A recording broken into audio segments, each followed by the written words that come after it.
Patrick Haggerty of Lavender Country performs live on stage at Barboza on May 18, 2019 in Seattle, Washington.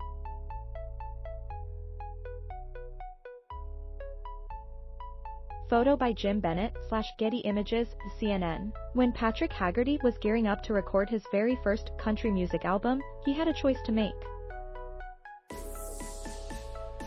He could be the industry-friendly country star and remain in the closet, or he could use music to make a statement about what it was like being a gay man in a deeply discriminatory world.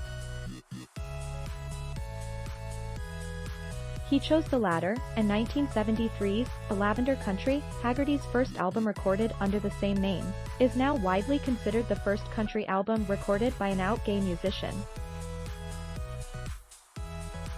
Haggerty, an unflappable activist for LGBTQ and socialist causes and married father of two, for years was persona non grata in the music business.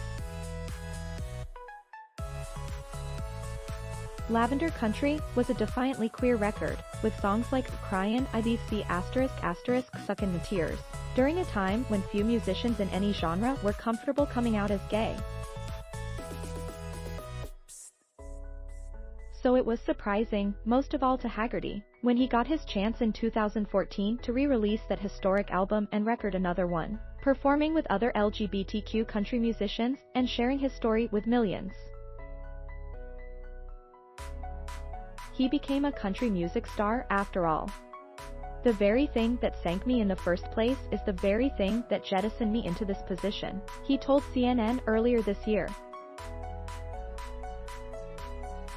Haggerty, the pioneering septuagenarian country crooner, died Monday, several weeks after he'd had a stroke, said Brendan Greaves, a close friend and record label executive. Haggerty was 78. From obscurity to stardom, Haggerty never attempted to tamp down or hide his queerness. He was kicked out of the Peace Corps in the 1960s for being gay, he told CNN earlier this year. He found family in Seattle's LGBTQ community, members of which helped convince Haggerty, a self-proclaimed stage hog, to record an album. He told Pitchfork in 2014 that his gay friends in Seattle were who we made it for, and that's who we played it to.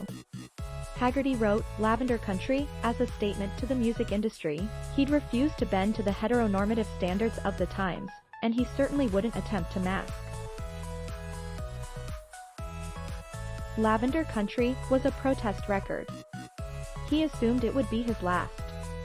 When we made Lavender Country, we weren't stupid, he told CNN. No genre was going to take stock of anything that I had to say.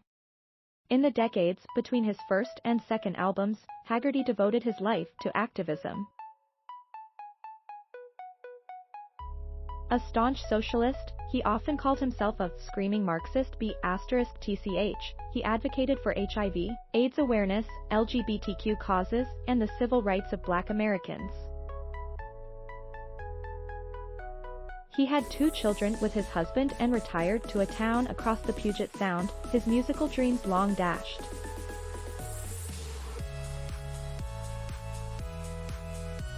I filled up my life with all kinds of interesting and engaging things that were meaningful to me that didn't have anything to do with music, he told CNN in March.